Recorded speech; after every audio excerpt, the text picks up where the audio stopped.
Co Yun pulled me along, her grip firm, while I couldn't stop touching my lips, thinking about the incident with Huan Shu and our accidental kiss. Eventually growing tired, she stopped, let go of my hand, and asked, "Wei, what's wrong? Can't you walk?" She noticed my gesture and added, "Why do you keep touching your lips like that?" Unaware of my thoughts, I muttered, "Why am I getting this kind of feeling for him?" Co Yun's eyes narrowed, and she grabbed my arm, pulling me forward. "Wei, what are you saying?" she asked, her voice firm. I looked at her, shook my head, and replied, "Huh. I." Her expression turned curious. "Wei, what did you just say?" she asked again. I hesitated before responding, "Forget it. I'm not going to fall for him." Co Yun raised an eyebrow. "What are you talking about, Wei?" I muttered under my breath, "I have to find out who the real culprit is." Co Yun's ears perked up. "Find out what?" she asked, clearly intrigued. Just then, two soldiers walked by, whispering to each other. One of them said, "You know, those villagers are being held captive in the prison behind the palace." The second soldier added, "But weren't they supposed to be executed along with child Wei Liang? Why are they imprisoned instead?" The first soldier replied, "That traitor Wei Liang was saved by His Highness. He has a month to prove his innocence." The second soldier said, "Don't call him a traitor. I don't think child Wei is one." The first soldier scoffed, "You don't know anything about him.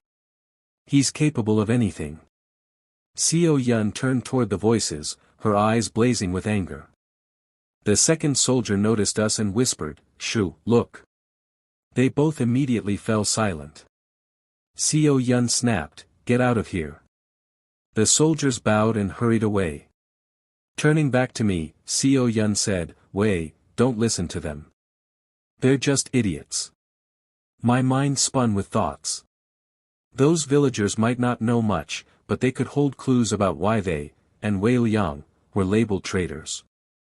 I didn't know anything about Wei Liang's past. What am I going to do? It's going to be really hard to figure everything out. Co Yun stepped closer, studying me. "Wei, what are you thinking about? You're acting weird." I muttered to myself, unsure what to say. She wouldn't let me go that easily. I glanced at my sword for a second and blurted out an excuse, "Sister Mulan. Co Yun told me to get my sword from Prince Huan Shu." Co Yun narrowed her eyes. "Sister Mulan? Who's that?" "She's my sister," I replied quickly. "You mean Jean Ling?" she asked, raising an eyebrow. I nodded. "Then why are you calling her Sister Mulan?" I pulled my hand back, offered a rushed excuse, and said, "I'll explain later, I'm coming," before quickly walking away. "Wei, wait." Co Yun called after me. "Tell me why you called her Sister Mulan. Where are you going?" "Wait for me. I'll explain later," I shouted, disappearing from view. As I walked through the palace corridors, I finally found the two soldiers who had been talking about Wei Liang. I ran towards them and stopped right in front of them, panting to catch my breath. The soldiers, startled, immediately fell to their knees, trembling with fear. "Child Wei, we're sorry. We shouldn't have talked about you like that. Please forgive us," they begged, voices quivering. I was surprised and widened my eyes. "Wait, what are you doing? Get up." "I'm not going to punish you," I said, trying to calm them. The soldiers scrambled to their feet, still mumbling apologies. I raised my hand to silence them. "Shu, listen. I'm not going to punish you for anything. Why are you so scared? I just want to ask where the palace backyard is, I mean, where the villagers are being held." My tone was calm, but firm. The soldiers exchanged glances before one of them pointed in the direction, his voice still shaky. I nodded, thanking them. "You can go now," I said. They quickly walked away, still glancing back nervously. Their reaction left me wondering, what kind of person was Wei Liang? Did he really inspire such fear? Was he truly cruel and ruthless, or was there something more? After walking for what felt like forever, I finally reached the palace backyard. It was enormous. In the distance, I saw a hut-like structure. I muttered to myself and headed toward it. As I got closer, I noticed villagers gathered near it, speaking to their loved ones who were imprisoned inside. I hid behind a nearby hut, careful not to be seen. I peeked out, listening closely. One of the women said to her husband inside the prison, "That kind of person should be dead. Because of him, we're all suffering now." Her voice trembled with sorrow. A man chimed in, "I told everyone not to trust him from the beginning, but no one listened." Another villager added, "We should have listened to you. Now we all regret it." I wondered who they were talking about. A prisoner asked, "Then why did you save Child Wei Liang?" A villager replied, "We had no choice. He's the only one who can help us now." Another prisoner scoffed, "You still think he'll help us? That traitor already betrayed us." It hit me, they were talking about me. I felt a sharp pang in my chest. A villager said, "That kind of person would do anything to save himself. What if he runs away?" Someone else responded, "Please don't say that. Let's stay hopeful. Maybe he won't." A teenage boy, around 16 or 17, spoke up, "What if he's innocent? We should trust him. I don't think he'd do those things. Maybe someone else is behind it." Another boy nodded. "He's right. Did we forget what he's done for us? He always helped us. He gave us food and money." An elderly woman scolded them, "So what? He bought your loyalty. You kids should stay quiet when adults are talking." The boys lowered their heads. Listening quietly, I realized they were all talking about Wei Liang. And they hated him. It wouldn't be wise to ask them anything. I needed more information, but I didn't know who to ask. Suddenly, a child's voice rang out, "Mama, Mama, why is Papa in there? When will he come back to us?" The mother hugged her child, tears streaming down her face. An older woman lamented, "Did my son work for the palace just for this?" Another woman cried, "I don't want a life where my husband and son aren't with me." A man shouted, "They're so cruel. They even captured my daughter." The crowd wept, mourning their loved ones. I felt a deep sadness. I whispered, "If I go back to my own era, everyone will think Wei Liang ran away, and those people will be executed without a second thought. And Huan Shu, no, I can't let that happen." These villagers seemed innocent, maybe even brave. I had to find the real culprit. I couldn't let innocent people die. I wanted to go back home, but leaving them behind like this would be selfish and cruel. A feeling of desperation gnawed at me.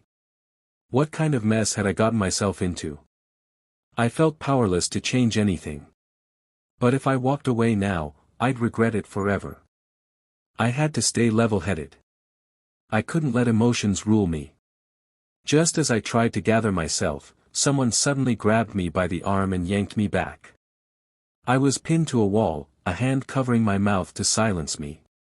A voice hissed in my ear, "Wei, are you crazy? What the hell are you doing here?" I struggled against the grip, looking up to see Kim Jae's frantic face staring back at me. Ouch! Who pulls like that? I protested, trying to wriggle free. I frowned, unsure of what he meant. "What do you mean?" I asked. Kim Jae's expression turned serious. "Of course, they'll think you're here to save them and run away. Are you crazy?" Just then, we heard the sound of approaching footsteps. We peeked around the corner to listen and saw a group of soldiers arriving. One of them shouted, "You people have been warned not to come here, and yet you're back again." Another soldier chimed in, "Take them outside. If they don't go willingly, push them." My heart sank, and I felt a surge of fear. We were in grave danger, and I knew I had to think fast if I wanted to save myself and those I cared about. Kim Jae whispered, "Wei, look. Just think what will happen if they see you. They'll probably think you're here to run away with them. Just then, a soldier glanced our way and said, "Who's there?"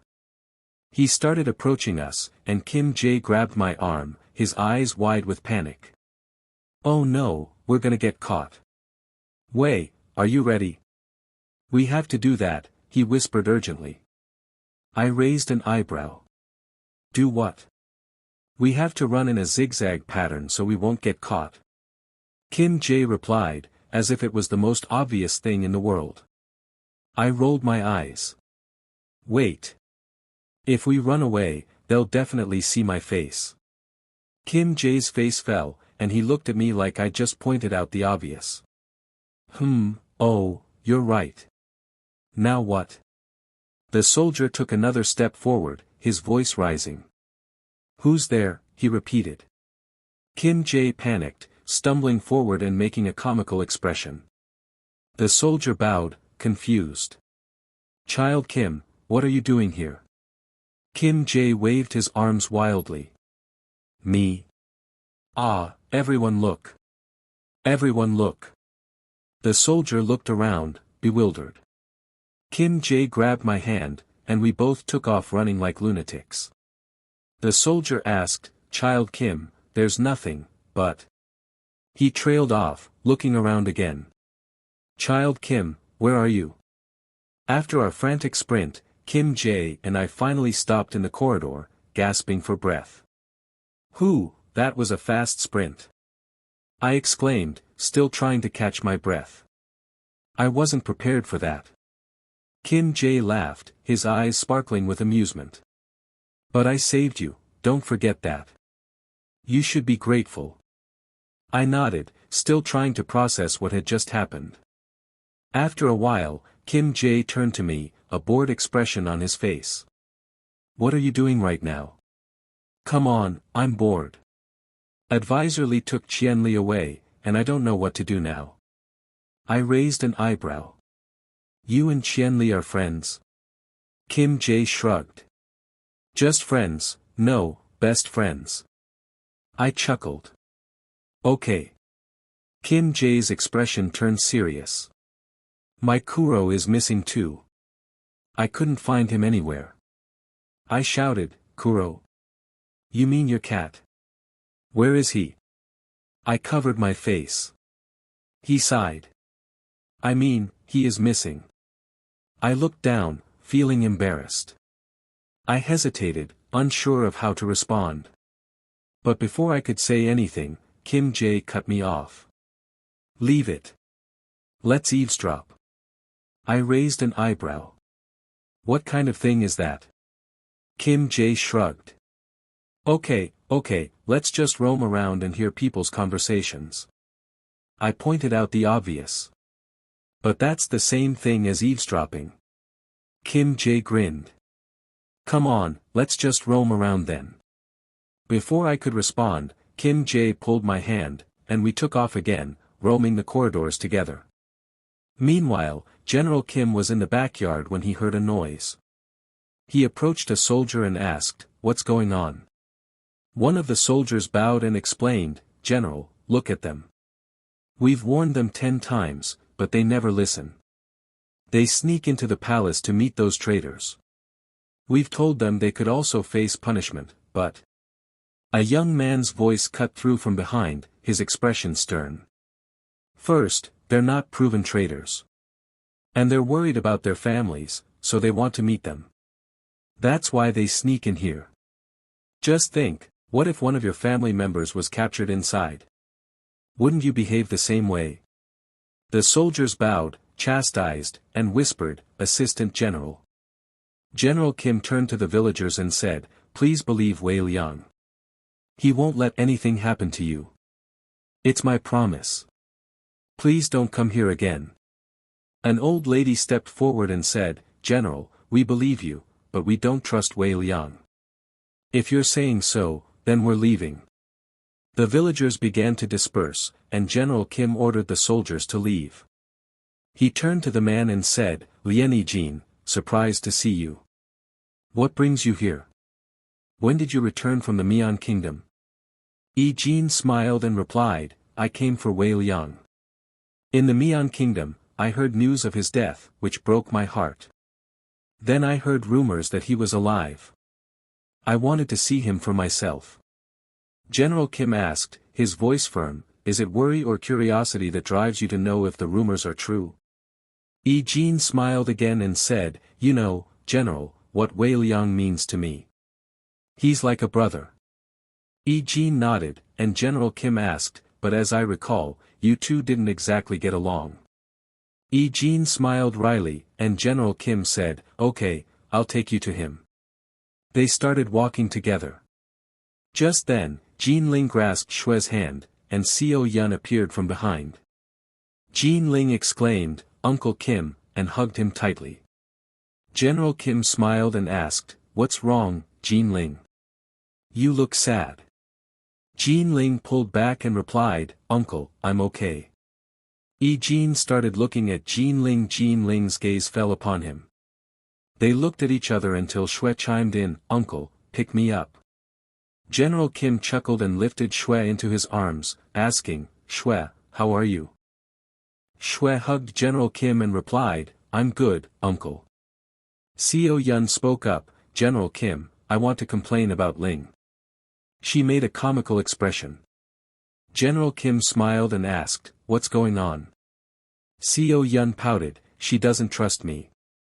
Jin Ling defended herself, no, that's not true. I trust you, Seo Yun. General Kim intervened, okay, don't fight. Seo Yun continued, no, I'm angry at Ling. Jin Ling hugged Seo Yun and said, come on, Seo Yun, you're like my sister. Don't get angry. Seo Yun chuckled and pinched Jin Ling, saying, just like your sister. Am I not your sister? Jin Ling laughed and replied, okay, you're my sister. Seo Yun smiled mischievously and pinched Jin Ling again, saying, okay, that's enough. Jin Ling yelled in mock pain, ouch. Jin blushed secretly, seeing Jin Ling. General Kim smiled and said, Jin Ling, it's unbelievable to see you here. What brings you to the palace? Jin Ling looked down, her voice barely above a whisper. I just wanted to see Wei. I have to make sure he's safe. General Kim's expression turned reassuring. You shouldn't worry, Jin Ling. I'm here, and Seo Yun is too. We'll take care of Wei and make sure nothing happens to him. Jin Ling's eyes remained downcast, her voice laced with concern. I know, but... General Kim's expression turned serious, and he cut her off.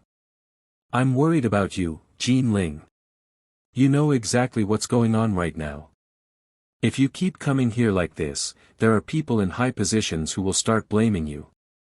And I fear they might even accuse you of being a traitor. Jin Ling's gaze dropped further, her voice barely audible.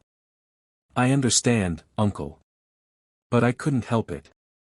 I lost everything, and all I have left is Wei. I'm worried for him. I can't trust anyone. Seo Yun stepped forward, her voice firm. I'll always be with him, even if everyone is against him. And General Kim is right. You have to do what is right. Just because of your emotions, you came here like this. They'll accuse you. Do you want that? Jin Ling's face lifted, a faint smile on her lips. I see. Meanwhile, after walking for a while, we found ourselves back in the backyard. I said to Kim Jae, we're back here again. Kim Jae murmured, yes, you're right. I complained, so, what now? My legs are hurting, and I want to sit. Kim Jae suddenly whispered, Shu, look. Uncle Kim.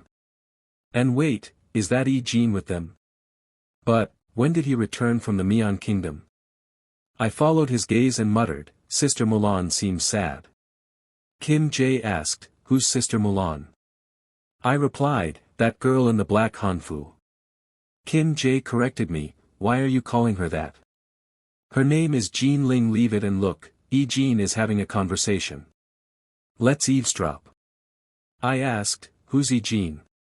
He muttered, I'll say later, but come with me first. I refused. No, what kind of thing is that? I won't do that. Kim Jae didn't listen and pulled me along with him. Come on, let's go.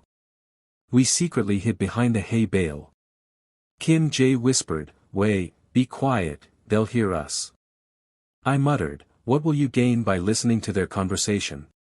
Kim Jae's eyes gleamed with mischief. Come on, Wei, you know we might learn some secrets. I chuckled and whispered, Barun, you're just like him. Kim Jae asked, Barun? Who's that? I muttered, my friend. Kim Jae rolled his eyes and whispered, Shoo, Uncle Kim will hear us. As he peeked from behind the hay bale, I noticed a rat walking by. I picked it up and started playing with it. Kim Jae turned to me and whispered, Can you hear anything? Because I can't. What are you looking at? As I turned, he saw the rat in my hand. I showed it to him, saying, Look, isn't it cute? Kim Jae shouted, threw my hand away, and ran. Ah, save me. There's a rat. He ran to General Kim and hid behind him, saying, Uncle, save me. There's a rat. General Kim asked, Where is it? I emerged from behind the hay bale, the rat still in my hand. Kim Jae shouted, Uncle, look. A rat, and sobbed like a baby. Shue chuckled and said, He, look, Brother Kim is an adult and still afraid of a rat. I chuckled along with General Kim, Seo Yun, and Jean Ling. General Kim said, Wei, what are you doing with that rat? Put it down. I nodded and put the rat down, and it scurried away. General Kim said, Kim Jae, it's gone. You can leave me. Kim Jae immediately pulled away and acted like a strong man. General Kim asked, So, can I ask you what you were doing behind the hay bale? Kim Jae said, We weren't listening to your conversation. Seo Yun chimed in, but we didn't say that you were. Kim Jae's face turned red as he stammered, I mean, that, General Kim chuckled and said, You're grown up, but you still behave like a kid. And you even took Wei Liang along with yourself. Kim Jae made a comical face. Jean looked at me and whispered, So, the rumors aren't fake. Do you remember me, Wei Liang? I looked at him and shook my head. Kim Jae glanced at Jean and muttered, Now tell me, what is Jean doing here? Jean looked at him and replied, Aren't you happy to see me? Seo Yun looked at him and asked, I didn't notice, is it really you, child E? When and why did you return from the Mian Kingdom? Jean replied, I just wanted to see Wei Liang, nothing more. Kim Jae whispered, Wei, or his sister. Jean narrowed his eyes. What did you say? Kim Jae quickly muttered, Nah. Nothing. Jean Ling said, Wei came here. Seo Yun, please take care of him. I have to leave now. Seo Yun replied, Sure, Ling. But ask Wei, he always leaves me whenever I try to be with him. Jean Ling said, Wei, don't do that again. Stay with her. She's the only one I can trust. She hugged me and whispered, Please take care of yourself. She took Shue from General Kim's arms and said, I'm leaving, Uncle Kim. General Kim smiled and patted her head. Jean finally asked, Jean Ling, how are you? Jean Ling replied with a firm smile, Thanks, I'm good.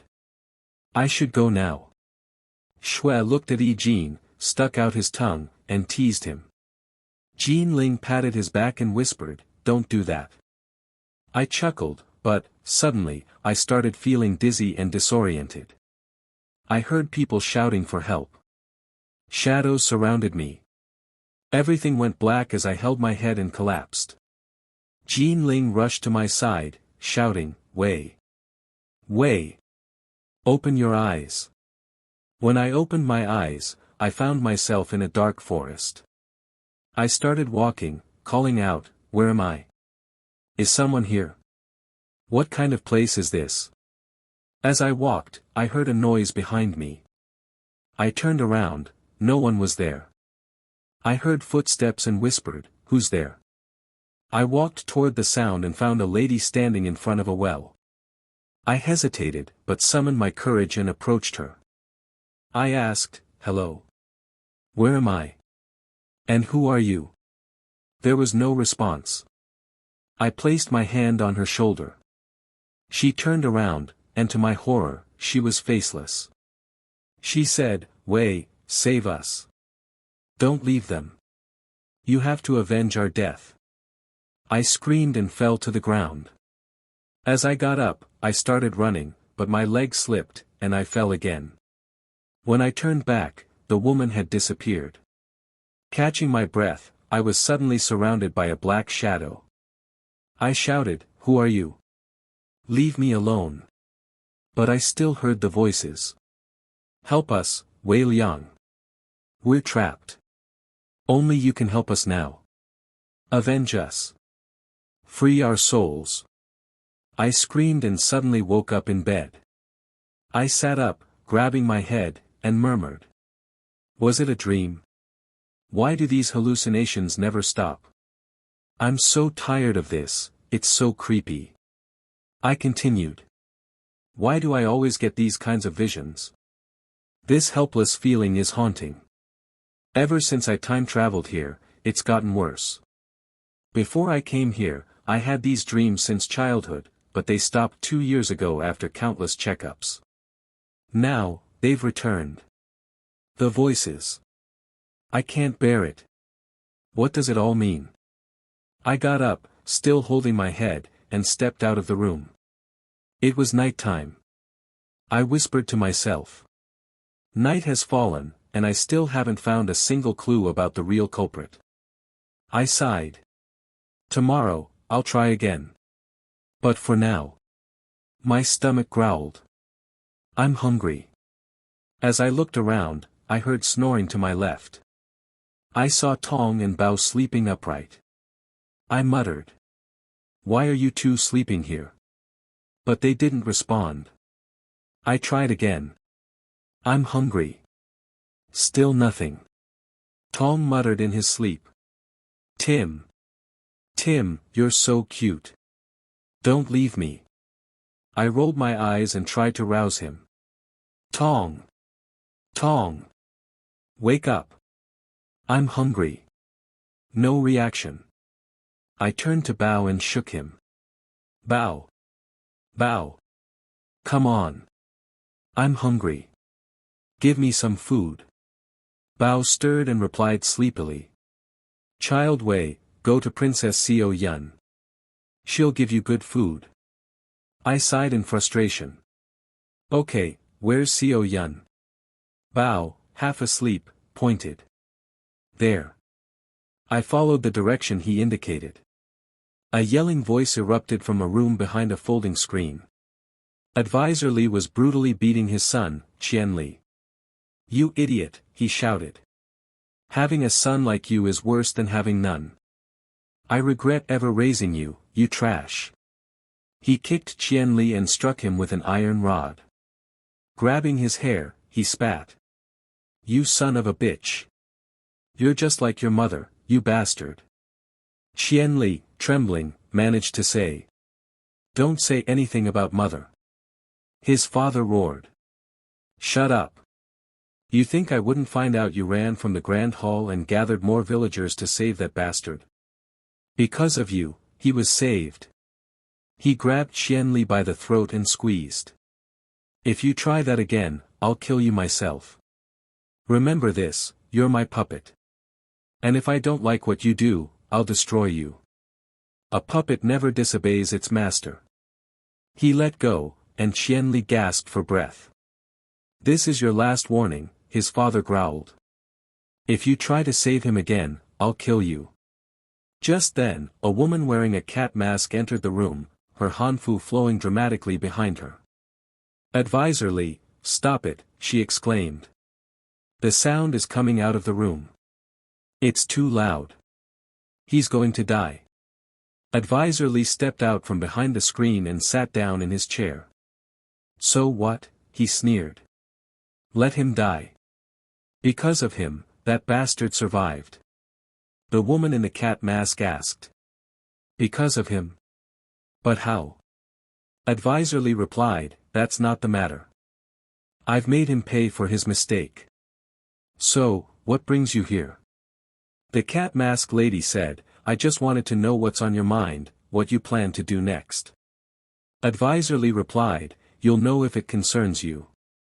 But I want to ask you something, are you also backstabbing, like my son Qianli? You stood up for that bastard Wei Liang. The cat mask lady replied, he killed Xicheng. What did you think? I'd stand up for Wei Liang? Never. The only reason I did that was to avoid raising suspicion and appear innocent. Advisorly sneered, you're such a bitch, and backstabbing me. It would cause more trouble, and nothing else. The cat mask lady mocked him, saying, I should leave now, before someone sees me. And if you're going to beat Qianli, don't make noise, just hit him slowly, and put a piece of cotton in his mouth so he won't create disturbance. Advisorly said, you don't need to worry about noise he won't gonna create. Cat mask lady rolled her eyes and turned to leave, an assassin blocked her path. Their gazes met, but the cat mask lady ignored him and walked away.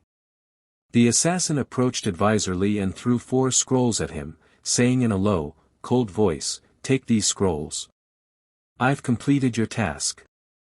Now, what? Advisorly's face lit up as he opened one scroll, but his expression fell as he read the contents. He opened another, and another, throwing all the scrolls aside. What is this? It's not the scroll I wanted. What have you picked up? You know what I asked for. The assassin shouted back, don't shout at me. Keep your voice low. I'm not your slave. When I was coming here, I had 5 scrolls, but on my way, I bumped into Wei Liang. Maybe it fell out then. Advisorly shouted, find it for me. I don't want to listen to anything else. The assassin replied mockingly, I don't know where the 5th scroll is, and I won't find it. Got it? Ask your slave for that. Just then, another man entered the room, his face hidden in the shadows. I know where the 5th scroll is, he said. Thanks for watching. Do check out the link below to follow the original story and author on Wattpad. Also, don't forget to like and subscribe to the channel for more episodes.